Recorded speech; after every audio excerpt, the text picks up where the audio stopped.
단거리 100m 세계 기록 보유자인 자메이카 우사인 볼트를 아실 겁니다. 2008년, 2012년, 2016년 올림픽 3회 연속 금메달 목에 걸었습니다.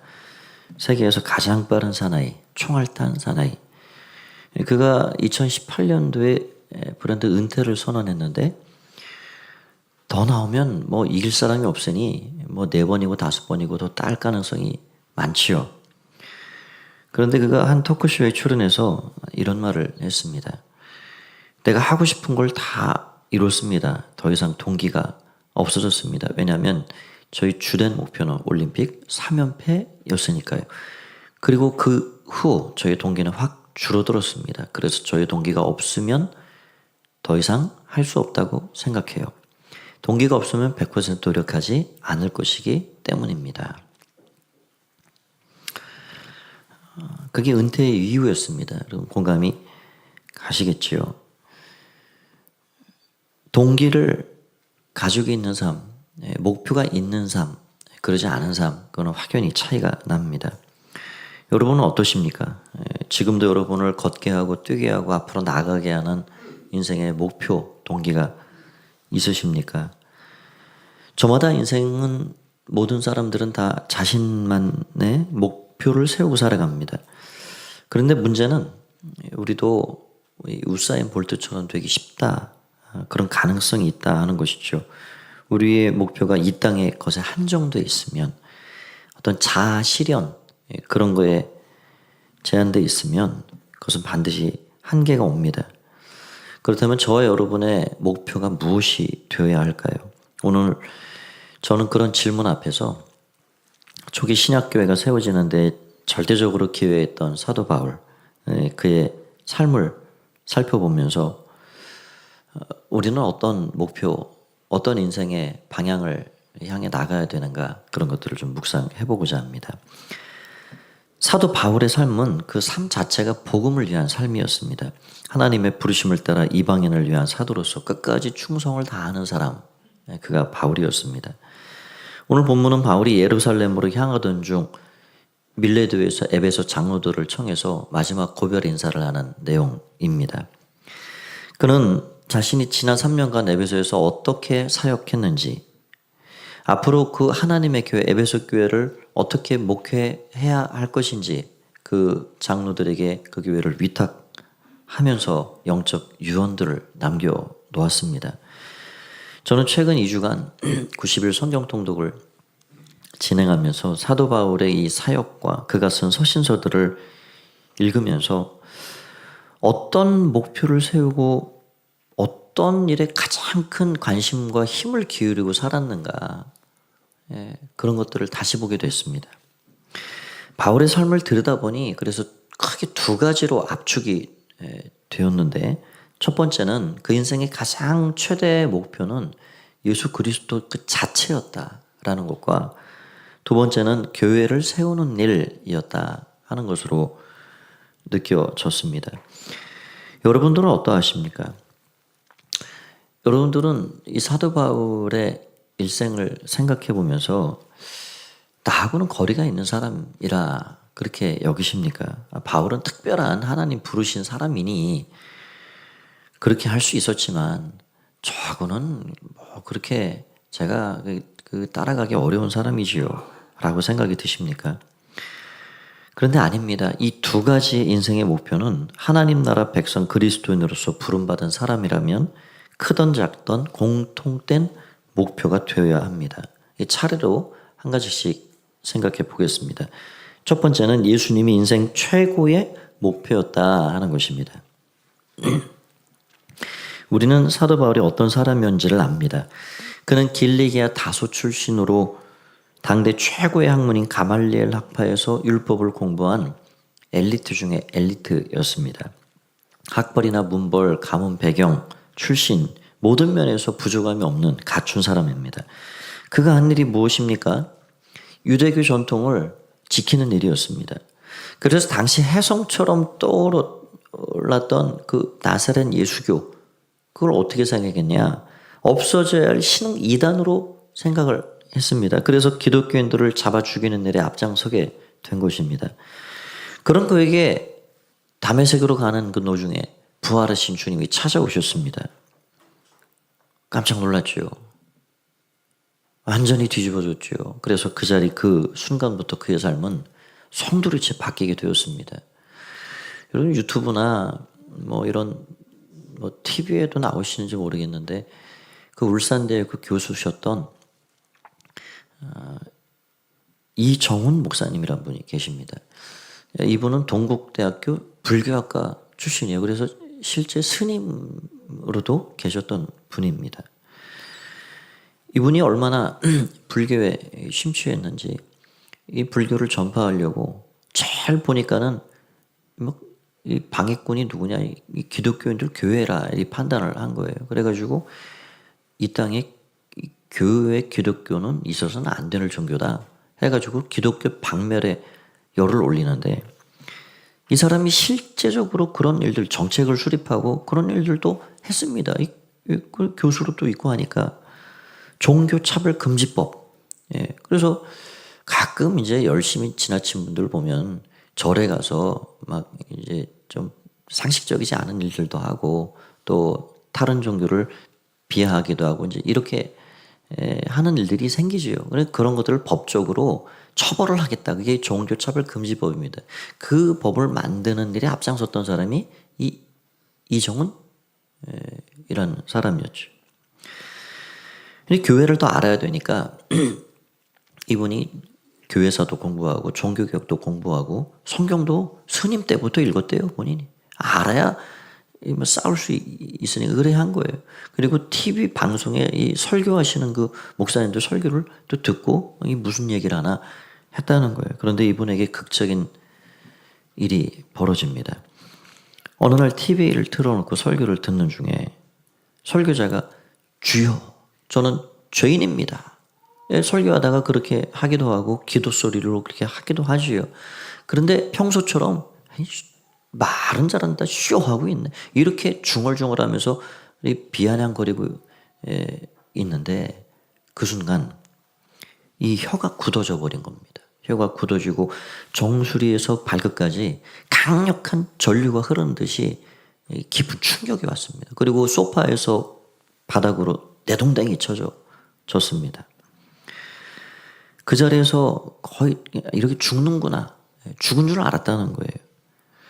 사도 바울처럼 극적인 체험을 하게 된 것이죠. 거기서 자신이 얼마나 오만하고 교만한 인간이었는지, 얼마나 죄성이 찌들어 있는 그런 하늘을 찌르는 교만을 가지고 있었던 인간이었는지를 깨닫고 철저히 회심하게 되었습니다.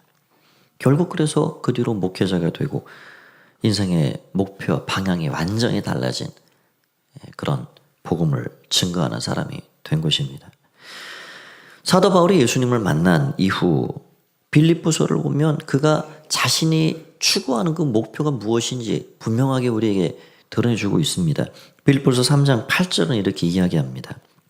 또한 모든 것을 해로 여김은 내 주 그리스도 예수를 아는 지식이 가장 고상하기 때문이라. 내가 그를 위하여 모든 것을 잃어버리고 배설물로 여기면 그리스도를 얻고. 12절을 보십시오. 12절을 보시면 내가 이미 얻었다함도 아니요 온전히 이뤘다함도 아니라 오직 내가 그리스도 예수께 잡힌 바 된 그것을 잡으려고 달려가노라. 지금까지 추구했던 것, 그것이 얼마나 잘못됐던 것인가 그가 깨닫고 이제는 완전히 새로운 목표를 정하고 방향을 설정했는데 바로 그것이 누구냐? 푯대를 삼은 예수 그리스도였습니다. 예수 그리스도 그분이 인생의 삶의 초점이 되었고 최종 목적지가 된 것입니다. 그 예수님을 닮아가는 것, 그 예수님께 발견되는 것, 그 예수님 안에 속하는 것, 그것이 그 인생의 목표가 된 것입니다. 여러분, 우리 인생이 최종 목표를 바라보고 살아가는 것이 얼마나 중요합니까? 목표점, 목표를 알아야 방황하지 않습니다. 그렇죠. 목표를 알아야, 어디로 가는지를 알아야 방황하지 않고 인생을 허비하지 않는 것입니다. 어려운 문제도 분명한 뚜렷한 목적, 목표를 가지고 있는 사람은 뜬히 그것을 감당해 나갑니다. 뚫고 헤쳐갑니다. 여러분 생각해 보십시오. 여러분들이 값비싼 자동차를 사서 거기에 고급 휘발유를, 요즘 기름값도 비싼데 값비싼 차니 고급 휘발유를 넣습니다. 거기에 내비게이션이야 최신 내비게이션이 있어요. 그런데 어디로 갈지 알지 못해요. 만일 그렇다 그러면 여러분이 그 차의 운전석에 앉아서 운전을 하는 사람이라면 어떻게 될까요? 아니 운전자가 어디로 갈지 모르는 그 차를 붙잡고 그 비싼 휘발유를 넣고 좋은 차를 몬들 무슨 소용이 있습니까? 그 동네를 그냥 이리저리 그냥 돌고 그 비싼 휘발유 다 소진하고 그리고 결국에는 멈춰 설 것입니다. 여러분 우리 인생이 그러하지 않을까요? 우리의 인생이 남들이 부러워할 만한 재력, 건강, 학벌, 재능을 가졌다 할지라도 분명한 목적지가 없다면 그 삶은 방향 없이 질주하다가 에너지만 낭비하고 서버리는 차와 같은 것입니다. 바울이 그렇게 예수님을 만나고 인생의 목표가 예수 그리스도 그 주님이 되니 그분이 의도하시는 뜻을 따라 그의 삶도 방향이 설정이 되게 되었습니다. 예수님이 부르신 목적은 복음을 전하는 일이었습니다. 온갖 희망 없는 배드뉴스가 가득한 이 세상에 하늘의 기쁜 소식, 굿뉴스 복음을 증거하라고 나를 부르셨구나. 거기에 목숨을 걸고 그 복음을 증거하는 삶이 된 것입니다. 사도행전을 읽어보십시오. 그가 쓴 여러 서신서 편지들을 읽어보십시오. 얼마나 그 복음을 위해 고군분투하고 자신의 인생 전체를 드리는 헌신된 인생이었는지를 엿볼 수 있습니다. 오늘 본문도 사도 바울이 예루살렘으로 가면 환난과 핍박이 기다리고 있으니까 주변에서 말려요. 다 바울이 성령 안에서 그걸 직감합니다. 그럼에도 불구하고 내가 결박이 되고 다시 옥에 갇히고 매를 맞고 한다손 쳐도 복음을 위한 일이라면 나는 기꺼이 멈출 수 없습니다. 라고 그 결연한 마음을 가지고 전진하고 또 나아가는 것입니다. 사도행전 20장 22절에서 24절을 보시면 이렇게 되어 있습니다. 보라, 이제 나는 성령에 매여 예루살렘으로 가는데 거기서 무슨 일을 당할지 알지 못하노라. 오직 성령이 각성해서 내게 증언하여 결박과 환난의 날을 기다린다 하시나 내가 달려갈 길과 주 예수께 받은 사명 곧 하나님의 은혜의 복음을 증언하는 일을 마치려면은 나의 생명조차 조금도 귀한 것으로 여기지 아니하노라. 이런 그의 고백을 들어보면 그의 목표가 이 땅에서 부귀영화를 더 누리고 1년, 2년, 며칠이라도 더 생존해서 살아가는 것 거기에 있지 않습니다. 여러분 우리가 땀 흘리고 애쓰고 그렇게 살아가는 것 자체가 어떻게 보면 서바이벌이지요. 생존을 위해 살아갑니다. 어떻게 하면 그 생존도 더 좀 편안하게, 더 안락하게 좀 누려가면서 살 수 있을까? 크게 거기서 벗어나지 못합니다. 그러나 바울은 생존을 위한, 서바이벌을 위한 염원을 가지고 그 목표를 향해 산 사람이 아니었습니다. 내가 살든지 죽든지 내 몸에서 그리스도가 존귀하게 되기를 원하는, 하나님의 영광이 드러나고 하나님의 높임을 받고 하나님의 나라가 내 삶을 통해 이 땅에 임하고 그 나라가 확장되는 일에 내가 살아도 그렇게 살 것이고 죽어도 그렇게 죽을 것이다라고 고백하고 있는 것입니다. 빌립보서 1장 20절 21절을 보면 그의 이 고백이 바로 그 내용입니다. 우리 이 말씀을 같이 한번 읽어보겠습니다. 제가 영어를 같이 넣은 것은 필리핀 우리 형제가 일부에 등록을 했는데 영어를 좀 표기해 주길 원해서 이렇게 넣었습니다. 조금 줄이 복잡하지만 우리 같이 20절 21절 같이 읽어보도록 하겠습니다. 시작. 나의 간절한 기대와 소망을 따라 아무 일이든지 부끄러워하지 아니하고 지금도 전과 같이 온전히 담대하여 살든지 죽든지 내 몸에서 그리스도가 존귀하게 되게 하려 하나니 이는 내게 사는 것이 그리스도니 죽는 것도 유익함이라. 오직 자신의 삶을 통해서 그리스도만 드러나기를, 그리스도만 높임을 받고 존귀함을 받기를, 그것이 자신의 인생의 최고 목표였습니다. 그래서 정말 그는 이 고백대로 살아갔어요. 사람이 아는 것과 말하는 것과 실제 살아가는 것은 다를 수 있습니다. 그러나 바울은 그가 지금 고백했던 그대로 살아갔습니다. 갈라디아서 2장 20절 말씀, 우리의 마음을 정말 우리도 이 바울처럼 이런 고백을 담아 살기를 원하는 그런 염원들이 있지요. 내가 그리스도와 함께 십자가에 못 박혔나니 그런즉 이제는 내가 사는 것이 아니요 오직 내 안에 그리스도께서 사시는 것이라. 이제 내가 육체 가운데 사는 것은 나를 사랑하사 나를 위하여 자기 자신을 버리신 하나님의 아들을 믿는 믿음 안에서 사는 것이라. 날마다 자기를 내려놓고 오직 예수 그리스도로 인하여 살았던 사람. 바울은 그래서 예수님이 그 삶의 전부였습니다.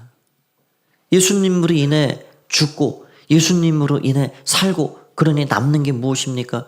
예수님으로 인해 다시 사는 것밖에 안 남은 거예요. 예수님과 함께 죽고 예수님과 함께 살니 그 육신은 죽어도 예수님의 부활에 참여하는 그 영광을 그가 누리게 되는 것입니다. 제가 오래전에 강의 하나를 들으면서 스크랩해 놓은 것을 좀 살펴보니 어떤 학원의 강사 분이셨어요.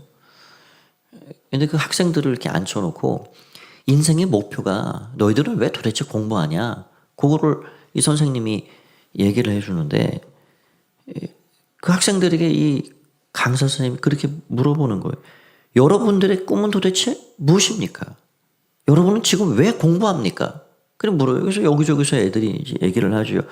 저의 꿈은 검사입니다. 검사가 되는 겁니다. 제 꿈은 CEO가 되는 것입니다. 저는 멋지게 사장이 될 겁니다. 그 강사님이 이렇게 얘기를 해요. 좋습니다. 그런데 여러분 착각하지 마십시오. 그건 여러분의 꿈이 아닙니다. 그거는 직업일 뿐입니다. 여러분의 꿈은 명사여서는 안 됩니다. 여러분의 꿈은 동사여야 됩니다. 내가 CEO가 되어서 내 주변에 있는 많은 사람들을 위해 내가 무엇을 할 것인가, 그것을 이야기할 수 있는 게 여러분의 꿈입니다. 내가 검사가 되어서 불의를 위해 무엇을 할 것인지 이야기할 수 있는 것이 여러분의 꿈이 되어야 합니다. 여러분 그렇지 않나요? 이제 선거철이 됐어요. 이제 한 달 이후면 지금부터 벌써 길거리마다 현수막 붙고 떠들썩하게 됐는데, 저는 그분들에게 또 묻고 싶은 마음이 있어요. 여러분의 꿈이 도대체 뭡니까? 시장이 되고 국회의원이 되는 게 꿈이십니까? 그러면 우사인 볼트 되기 쉬운 거예요. 시장이 되면 끝났어요. 국회의원이 되면 끝나버려요. 그건 그분들만의 이야기가 아니에요. 우리 모두의 이야기입니다. 제 꿈이 만약에 저는 목사로 이렇게 살지만 목사가 되는 게 꿈이었다. 다 이루었다. 그러면 저의 꿈은 없는 거예요. 저는 우사인 볼트 되는 겁니다. 그러나 저에게는 꿈이 있습니다. 어떻게 하면 하나님이 더 기뻐하는 교회로, 주님이 꿈꾸셨던 그 교회로, 서로가 변화와 성장을 통해서 정말 더 깊이 예수님을 닮아감으로 더 아름다운 천국을 누리며 살아갈 수 있게 우리 성도들을 세우고 또 교회를 세워갈까, 그게 저의 꿈입니다. 여러분, 교회가 때를 따라서 때로는 직분을 주기도 하고 일꾼을 세우기도 합니다. 그런데 그게 꿈은 될 수 없습니다. 내가 권사가 되고 장로가 되고 집사가 되고, 여러분 그런 것 자체는 꿈이 될 수 없습니다. 내가 그러면 그 자리에 그 직책을 받음으로 나는 도대체 무슨 일을 할 것인가? 어떻게 교회를 더 잘 섬길 것인가? 그게 꿈이 되어야 합니다. 그런 면에서 사도 바울이 열망하는 인생 최고의 목표는 예수 그리스도라는 사실이 너무 감사해요. 여러분, 예수님을 닮아가는 일이에요. 예수님 가신 그 길을 따라가는 그 일이 끝이 있을까요? 끝이 없습니다. 우리 두 눈을 감기 전까지 예수님을 닮아가는 일에는 완성이 없습니다. 예수님 가신 그 십자가의 길을 걸어가는 길에는 우리가 이 땅의 모든 수고를 내려놓고 안식에 들어가기까지 끝나지 않는 길입니다. 그래서 그 위대한 사도도 내가 다 이룬 사람이 아닙니다. 다 다른 사람이 아닙니다. 나는 지금도 그 표대를 향해서 그 예수 그리스도를 향해서 달려갈 뿐입니다.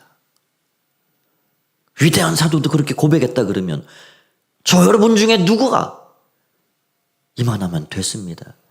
이만하면 내 신앙생활 족합니다. 라고 말할 수 있겠습니까? 우리가 예수 그리스도를 우리 인생의 첫 번째 목표, 표대로 삼고 간다면 우리는 오늘도 내일도 부지런히 신앙의 경주를 걸어가야 하는 것입니다.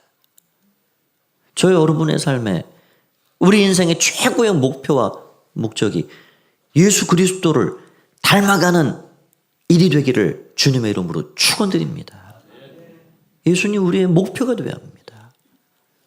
그럴 때 우리는 더 천국을 누리고 주님을 닮아가는 복된 사람들로 살아갈 수가 있는 것입니다.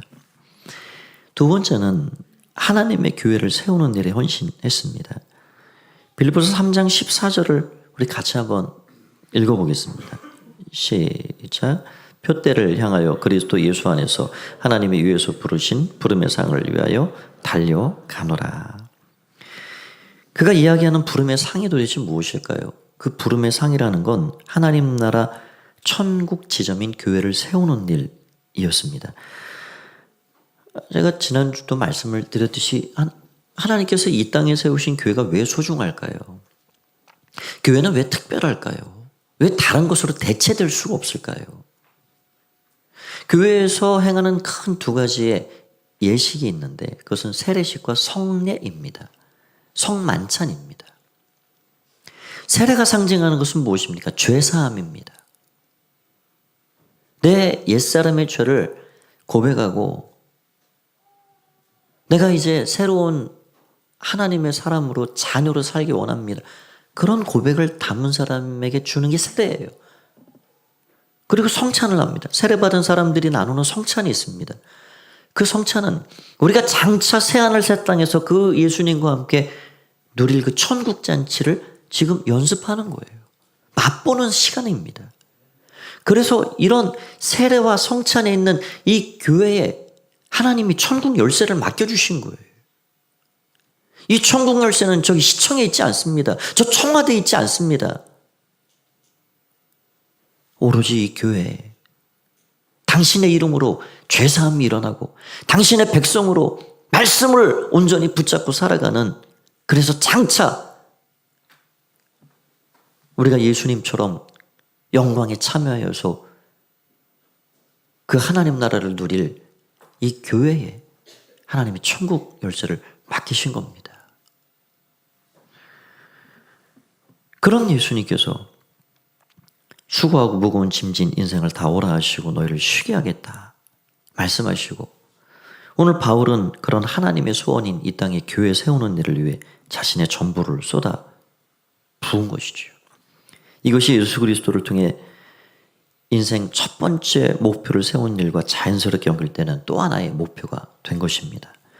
바울이 에베소 교회를 세우기에 그렇게 3년 동안 수고하고 땀 흘렸는데 이제 다시 가지 못할 그 에베소 교회, 그 동역자들이 그 교회를 부탁하고 있는데 그 말씀을 들어보십시오. 자신이 3년 동안 얼마나 헌신적으로 교회를 세웠는지, 그리고 어떻게 부탁을 하는지. 사도행전 20장 19절 말씀입니다. 곧 모든 눈물과 겸손과 눈물이며 유대인의 간계로 말미암아 당한 시험을 참고 주를 섬긴 것과 유익한 것은 무엇이든지 공중 앞에서나 각 집에서나 거리낌이 없이 여러분에게 전하여 가르치고 유대인과 헬라인들에게 하나님께 대한 회개와 우리 주 예수 그리스도께 대한 믿음을 증언한 것이라.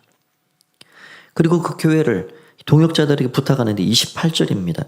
여러분은 자기를 위하여 또는 온 양떼를 위하여 삼가라. 성령이 그들 가운데 여러분을 감독자로 삼고 하나님이 자기 피로 사신 교회를 보살피게 하셨느니라.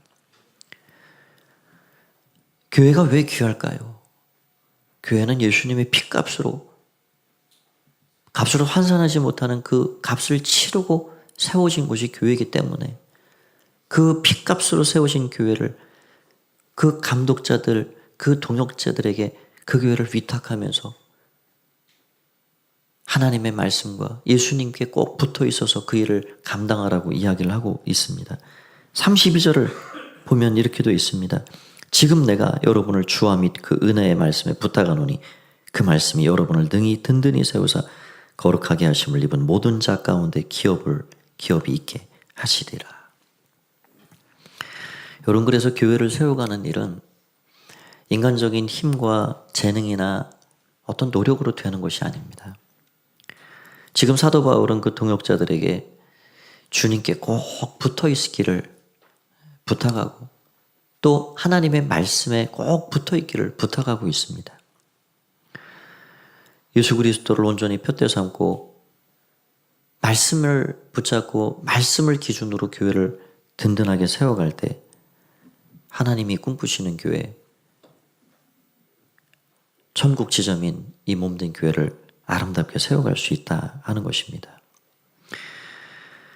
사도 바울은 그래서 그런 교회가 잘 서갈 수 있도록 교회들에게 편지를 많이 써보냈는데 때로는 눈물을 뚝뚝 흘리며 때로는 아버지의 단호함으로 때로는 어머니의 품는 마음으로 많은 편지들을 보냈습니다. 그것이 우리가 읽은 서신서들입니다. 그 안에는 개인의 영성생활부터 부부관계, 자녀 양육, 부모 공경, 사회생활, 언어생활, 예배생활, 헌금생활, 기도생활, 공동체에서의 다른 이들과의 그런 생활까지 교회 공동체를 어떻게 하면 잘 세워갈 수 있는지에 대해서 낱낱이 말해주고 있습니다. 그럼 어떤 교회가 좋은 교회일까요? 좋은 교회는 그 교회 공동체 안에 치유와 회복, 변화와 성장이 끊임없이 일어날 때 건강하고 좋은 교회가 되는 것입니다. 그러려면 공동체 모든 구성원들이 다 예수님을 닮아가야 돼요. 서로가 서로를 거울 삼고 사랑과 섬김을 실천하며 뒷모습을 보여주며 그렇게 그 몸이 자라가는 거예요. 여러분, 몸이 태어났다 그러면 몸은 자라는 것이 정상입니다. 몸은 자라가야 됩니다. 그런 면에서 우리 교회는 이 목표를 향해 그래도 한 걸음 한 걸음 그 속도가 어떠할지는 모르지만 잘 가고 있다 생각이 됩니다. 서로가 서로를 섬겨주고 거울이 되어주고 뒷모습을 보면서 변화와 성장이라는 결실을 맺고 있는 이런 것들이 얼마나 감사한지요. 그래서 우리 교회 가운데 있는 25개의 목장이 너무 귀한 것이고 소중하고 저는 앞으로 우리 교회에 꿈을 꿉니다. 여러분은 우리 교회가 앞으로 5년 후, 10년 후 어떤 교회가 됐으면 하는 그런 꿈이 있으십니까? 저는 궁금해요. 그리고 하나님께서 정말 5년 후, 10년 후, 아니 15년 후 우리 교회를 향해서 하실 일들을 기도하면서 생각하면 그런 마음이 참 때로는 흥분되고 좋습니다. 우리 교회가 정말 앞으로를 생각하면 더 미소가 지어질 수 있는 교회, 그런 교회 되어야 하지 않을까요? 우리 할아버지 할머니들 가끔 집에 손주들이 오면 얼마나 그 아이들이 예쁩니까? 그냥 볼을 깨물어 주고 싶고, 오면 너무 좋은데 가면 더 좋고 근데 하여튼 만나면 너무 좋거든요. 그러니까 하나님께서 우리 교회를 보실 때 그런 교회 되면 좋겠다. 볼을 깨물어 주고 싶을 만한, 야 니들 좀 잘한다. 그래 어떻게 내 마음을 그렇게 알고 좀 잘하고 있구나 라고 말씀해 주실 수 있는 그런 교회 되면 얼마나 좋을까. 말씀을 맺고자 합니다. 여러분의 삶의 목표는 무엇입니까? 다 이루셨습니까? 오늘 사도 바울은 그 삶을 통해서 우리에게 인생의 큰 두 가지 목표를 보여주고 있습니다. 그 어떤 것으로도 대체할 수 없는 예수 그리스도. 그분이 인생 첫 번째 목표였습니다. 그리고 그분이 원하시는 그 뜻을 따라 이 땅에 교회를 세우는 일에 자신의 모든 힘과 에너지를 다 올인해서 쏟아 부었습니다. 우리 모두도 푯대를 향해 달려가는 인생의 목표를 잘 세우고 그 예수님이 꿈꾸시는 교회를 곳곳에서 잘 세워가는 그런 하나님의 소원을 이루어 드릴 수 있는 그런 믿음의 삶을 살아가는 자들이 되기를 바랍니다. 한 주간도 주의 은혜 가운데 말씀 안에서 승리하는 복된 삶이 되시기를 주의 이름으로 축원드립니다. 이 시간 우리 같이 말씀 붙잡고 기도하겠습니다. 기도하실 때 하나님, 제 인생의 꿈과 목표가 무엇인지 오늘 바울이 가지고 있었던 그 인생의 가장 큰 두 가지 목표, 그것은 예수 그리스도였고, 그래서 멈출 수 없고, 그래서 끊임없이 믿음으로 경주하고 더 자라가고 더 변화되고, 그 주님이 그렇게 영원하시고 꿈꾸셨던 천국 지점인 이 교회 세우는 일을 위해, 교회 세우는 거 어렵습니다. 여러분, 쉽지 않습니다. 그러나 멈출 수 없습니다. 그러나 포기할 수 없는 주님의 마음이 온통 거기 있기 때문에 주님, 우리도 그 일에 나의 삶을 드리고 헌신하고 주님 앞에 살아가게 주옵소서. 그런 마음으로 오늘 말씀을 붙잡고 우리 통성으로 함께 기도하도록 하겠습니다. 함께 기도합니다. 살아계신 주님을 찬양합니다. 오늘 주님 우리를 불러주신 주님 감사합니다. 주님 감사합니다. 주님 감사합니다. 오늘 예수 그리스도 우리 주님이 가주셨던 그 이 땅에 하나님 나라 몸된 교회를 세우는 이 귀한 일을 우리에게 맡겨주셨는데, 주님, 우리도 사도 바울처럼 예수 그리스도 우리 주님이 내 인생의 가장 큰 첫 번째 목표가 되기 원합니다. 푯대를 향하여 달려나갔던 바울처럼 내 안에 지금까지 가지고 있었던 온갖 귀한 가치들을 다 배설물로 여기고 예수 그리스도 주님을 향하여서 달려가며 그 안에서 발견되고 그 안에 물들고 그 사랑 안에서 온전히 살아갔던 것처럼 주님, 우리가 주님을 우리 인생의 첫 번째 목표로 삼고 살아가기 원합니다. 주님을 더 향해 닮아가기 원합니다. 주님으로 물들기 원합니다. 주님의 길을 걸어가기를 원합니다. 주님 인도하여 주시옵소서. 주님 주장하여 주시옵소서. 그리고 몸된 교회를 더 소중히 여기고 교회 세우는 데를 위하여 우리 자신들 헌신하게 하여 주시옵소서. 주님 감사합니다. 주님 감사합니다. 주님 감사합니다. 오늘 우리 함께 하신 주님을 찬양합니다. 모든 영광 주님으로 받아 주시옵소서. 오 예수님 찬양합니다. 예수님 이름으로 기도합나이다. 아멘. 주님, 여길 봐도 저길 봐도 진짜 소망이 우리 눈에 보이지 않습니다. 그러나 주님이 계셔서 좋습니다. 예수님이 우리의 영원한 주가 되어 주셔서 감사합니다. 푯대를 바라보고 예수님을 나의 인생의 첫 번째 목표로 삼아 주님을 닮아가는 일에, 주님이 걸어가신 그 길을 걸어가는 일에 멈추지 말게 하여 주옵소서. 주님이 그렇게 꿈꾸셨던 천국 지점이 이 땅에 교회 세우는 일을, 때로는 힘들고 시련도 오지만 그러나 그 몸된 교회, 피값으로 세우신 그 교회 세워가는 일을 멈추지 말게 하여 주옵소서. 주님 감사합니다. 우리 가포교회가 79년 동안 이 자리에서 많은 영혼들을 구원하는 일에 쓰여주시니 감사합니다. 앞으로 더 많은 영혼을 구원하고 하나님 나라를 확장하는 일에 더 귀하게 사용하여 주시고 5년 후, 10년 후, 20년 후 꿈을 꿉니다. 주님, 다음 세대가 더 믿음으로 이곳에서 자라나고 하나님의 기쁨과 영광을 드러내며 주의 나라가 확장되는 일에 마음껏 사용하여 주시옵소서. 감사드리오며 예수님의 이름으로 기도하옵나이다. 아멘. 우리 주님 앞에 감사와 영광의 박수를 올려드리겠습니다. 함께 자리에서 일어나시고 우리 앞뒤 좌우 인사 나누실까요? 한 주간도 승리하십시오. 주의 은혜가 함께 하시길 바랍니다. 예수님만이 우리의 삶의 이유요 소망임을 우리 고백하겠습니다.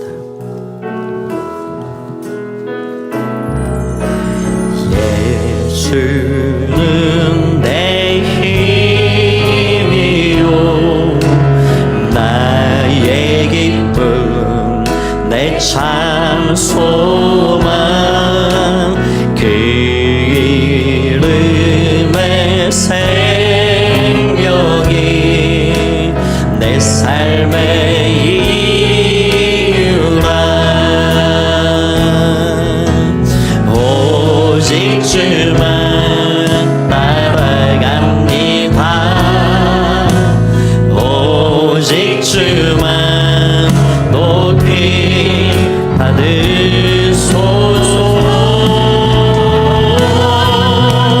내 평생에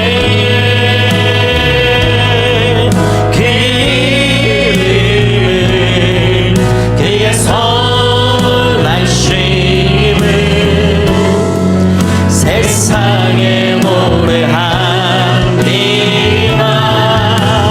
그 이름에 계신 능력 영원한 생명이 내 삶의 이유라 내가 살아주구나 내가 살아주구나 그 이름을 위하여 내 모든 것 다 드리니 나를 받으소서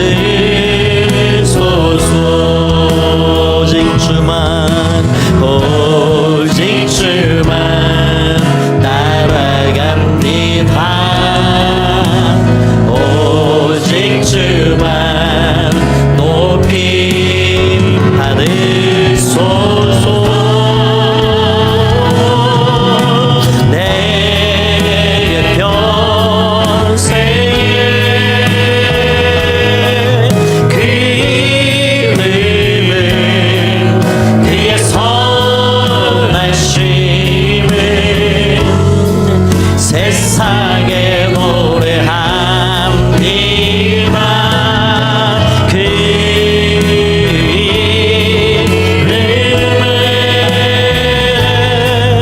크신 능력 영원한 생명이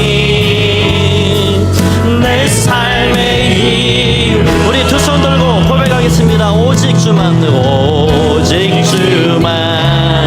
따라갑니다 오직 주 높임 받아 주옵소서 높임 받으소서 내 평생에 그 이름을 그의 선하심을 세상에 노래합니다 그 이름을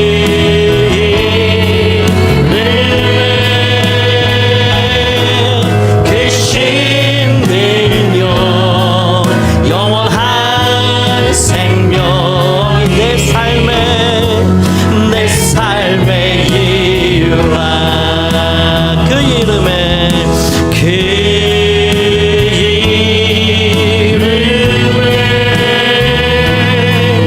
계신 능력 영원한 생명이 내 삶의 이유라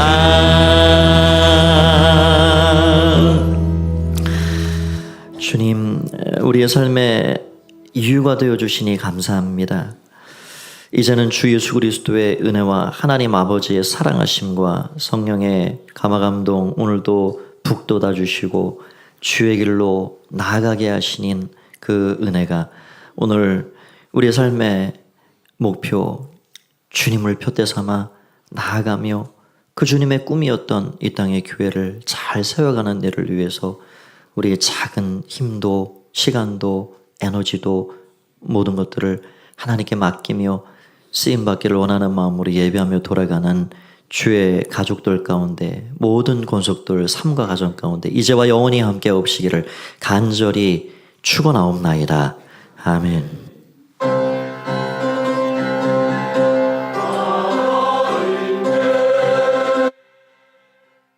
Come